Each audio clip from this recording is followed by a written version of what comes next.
جہاں بھی رہو مخلص ہو کے رہو، کیونکہ ہم نے اللہ کو بھی جواب دینا ہے۔ جب تعلقات میں آزمائش کے سوا کچھ نہ ہو تو بڑے بڑے ظرف والے بھی ہار جاتے ہیں۔ اگر دروازہ پتھر کا ہو تو دستک ریاضت ہے، لیکن اگر دروازے کے پیچھے پتھر ہو تو دستک حماقت ہے۔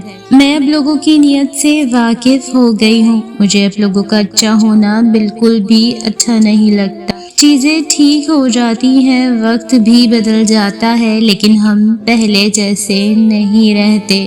نظر اپنی خامیوں پر بھی رکھا کریں، ہمیشہ سامنے والا غلط نہیں ہوتا۔ راستہ ایک ہی تھا، حضرت موسیٰ علیہ السلام گزر گئے اور فرعون ڈوب گیا۔ یقین راستے پر نہیں، اللہ پر کرو۔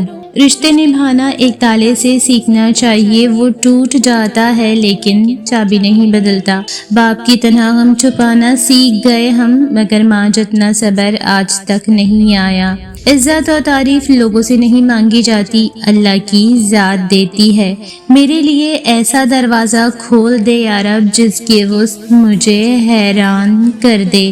یا اللہ، جو نعمتیں تو نے ہمیں عنایت فرمائی ہیں ان میں برکت عطا فرما، آمین۔ یا اللہ، ہم سب کے گھروں میں سکون اور برکت عطا فرما، آمین۔ لہجوں کا اثر دھڑکتے دلوں کو ساکن کر دیتا ہے، لہٰذا اپنے لہجوں میں نرمی، رویوں میں سادگی اور کردار میں عجز و انکساری رکھیں۔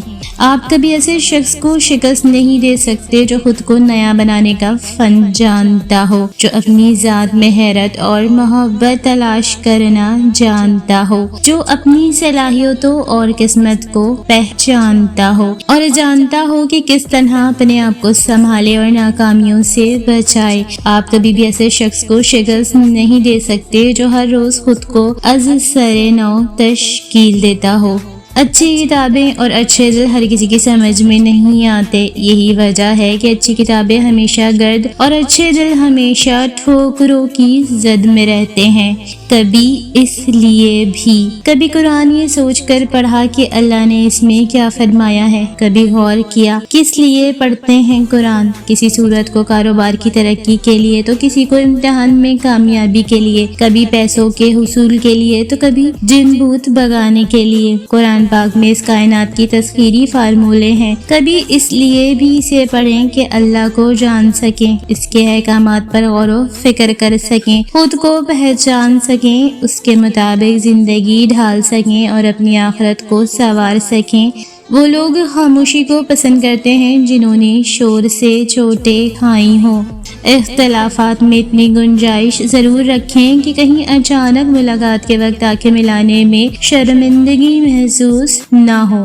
صحیح دروازے تک پہنچنے سے پہلے آپ کو بہت سے غلط دروازے کھٹکھٹانے پڑتے ہیں۔ غلطیاں بری نہیں ہوتی، یہ پختگی کی طرف لے جاتی ہیں۔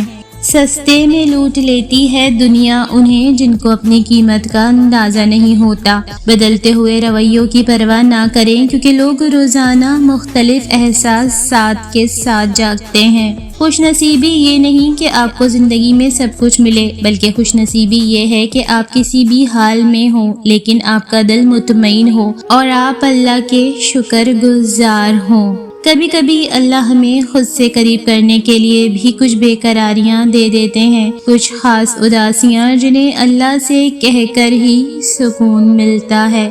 ہر خاندان میں ایک ایسا شخص ضرور ہوتا ہے جو سارے خاندان کو آپس میں لڑوا کر کہہ رہا ہوتا ہے کہ میری دلی خواہش ہے سب مل جل کر رہیں۔ اپنے بہن بھائی بھی اپنے نہیں ہوتے، یہ میں نے اپنے والدین کے بہن بھائیوں کو دیکھ کر سمجھا ہے۔ لوگوں کے بدلے ہوئے مزاج ہی تو ہمیں انسان بناتے ہیں، ورنہ تو ہم سمجھ ہی نہ پائیں کہ زندگی کتنی مشکل ہے۔ لوگ چائے کی پتی کی طرح ہوتے ہیں جنہیں جب تک گرم پانی میں نہ ڈالو پتہ نہیں چلتا کہ ان کا اصل رنگ کیا ہے۔ پھر جب آپ سب کچھ کر کے تھک جائیں گے تب آپ صرف اللہ پر یقین کریں گے اور یہی یقین آپ کی ہر مشکل کو آسان کرے گا۔ صبر میں شکوہ نہیں ہوتا، صرف خاموشی ہوتی ہے اور اس خاموشی کا شور صرف اللہ ہی سنتا ہے۔ کچھ نیکیاں ایسی لازم کرتے جانا جس کا علم تمہیں اور تمہارے رب کو ہو، وہی تمہارا سرمایہ ہے، باقی سب تو ریاکاری ہے۔ گھر وہ ہوتا ہے جہاں آپ کا واپس جانے کو دل کرے۔ کوئی ہماری خاموشی کا بھی مستحق نہیں ہوتا اور ہم اسے احساسات کے ترجمے سنا رہے ہوتے ہیں۔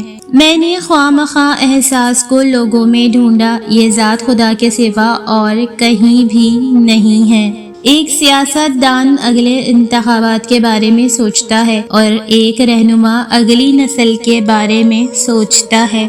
کثرت خاموشی سے گمراہی پیدا ہوتی ہے اور زیادہ گویائی سے قدر کم ہوتی ہے۔ اللہ کی مہلت کو طاقت نہ سمجھو۔ دیکھنے والی نظر ہو تو گفتار عمل کا اور عمل کردار کا آئینہ ہے۔ بہترین بیوی وہ ہے جس کی خواہشیں شوہر کی گنجائش کے مطابق ہوں۔ زندگی ایک ایسا امتحان ہے جو صبر کی زمین پر دینا پڑتا ہے۔ زندگی کے کچھ ایسے درد ہوتے ہیں جو جینے نہیں دیتے اور کچھ فرض ایسے ہوتے ہیں جو مرنے نہیں دیتے، اسی کا نام زندگی ہے۔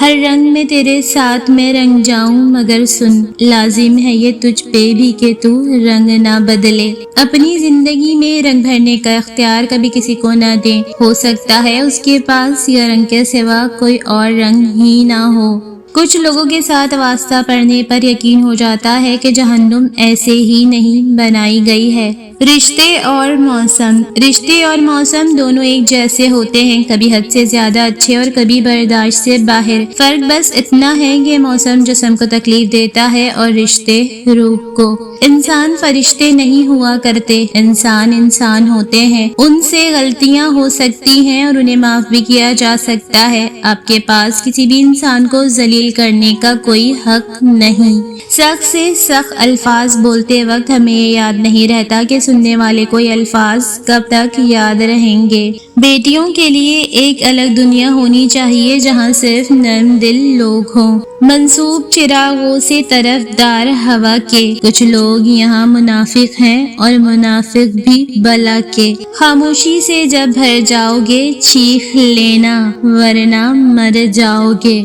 میرے لفظوں کی سختی پہ حیران نہ ہونا، یہ صبر کی راکھ میں چھپی آگ ہے۔ اگر زندگی ہمیشہ آسان رہتی تو ہمیں دعا کی لذت اور رب کی قربت کا احساس کبھی نہ ہوتا۔ یہ مشکلیں ہی ہیں جو ہمیں سجدوں تک لے جاتی ہیں۔ خواتین کے ہاتھ میں کتاب ایک بہترین نسل کی ضمانت ہے۔ مردوں کی تعلیم ضروری تو ہے، مگر پڑ جائے جو خاتون تو نسلیں سنوار دے۔ اے اللہ، اپنی رحمت سے میرے ساتھ معاملہ فرما، میرے عمل کے مطابق نہیں بلکہ اپنے کرم کے مطابق۔ اے اللہ، مجھے آخرت کو سنوارنے کی کوشش کرنے والوں میں رکھ اور میرے لیے اپنے راستے کو آسان تر فرما دے، آمین۔ بانو قدسیہ کہتی ہیں، آپ سے محبت کرنے والا شخص آپ کو سنے بغیر ایک دن بھی نہیں رہ سکتا۔ کوئی بھی اپنی زندگی میں اتنا مصروف نہیں ہوتا کہ وہ اپنے کسی خاص شخص کے لیے چند لمحے بھی نہ نکال سکے، اس لیے بے وقوف بننا چھوڑ دیں۔ زندگی بدلنے کے لیے لڑنا پڑتا ہے اور آسان کرنے کے لیے سمجھنا پڑتا ہے۔ وقت آپ کا ہے، چاہو تو سونا بنا لو اور چاہو تو سونے میں گزار دو۔ اگر کچھ الگ کرنا ہے تو بھیڑ سے ہٹ کر چلو۔ بھیڑ ہمت تو دیتی ہے پر شناخت چھین لیتی ہے۔ جب تک منزل نہ ملے تب تک ہمت مت ہارو اور نہ ہی ٹھہرو، کیونکہ پہاڑ سے نکلنے والی نہروں نے آج تک راستے میں کسی سے نہیں پوچھا سمندر کتنی دور ہے۔ آب زر سے لکھنے کے قابل نصیحتیں۔ نبی کریم صلی اللہ علیہ وآلہ وسلم نے فرمایا، تم حرام چیزوں سے بچو، سب لوگوں سے زیادہ عابد ہو جاؤ گے۔ اللہ کی تقسیم شدہ رزق پر راضی رہو، سب لوگوں سے زیادہ بے نیاز رہو گے۔ اپنے پڑوسی کے ساتھ احسان کرو، پکے سچے مومن رہو گے۔ دوسروں کے لیے وہی پسند کرو جو اپنے لیے پسند کرتے ہو، سچے مسلمان ہو جاؤ گے۔ زیادہ نہ ہنسو، اس لیے کہ زیادہ ہنسنا دل کو مردہ کر دیتا ہے۔ مائیں مر جائیں تو گھر سنبھالنا آ جاتا ہے، باپ مر جاتے ہیں تو کمانا نہیں آتا۔ باپ نے کچھ ایسی شفقت سے کھلایا ہوتا ہے کہ پھر ساری دنیا نوالے لے کر پیچھے گھومتی ہے تو بھی نوالے حلق سے نیچے نہیں اترتے۔ باپ نے کچھ ایسی محنت سے تنکا تنکا اولاد کو پروان چڑھایا ہوتا ہے کہ زمین پھر پھولوں کا فرش بھی ہو جائے تو چلا نہیں جاتا۔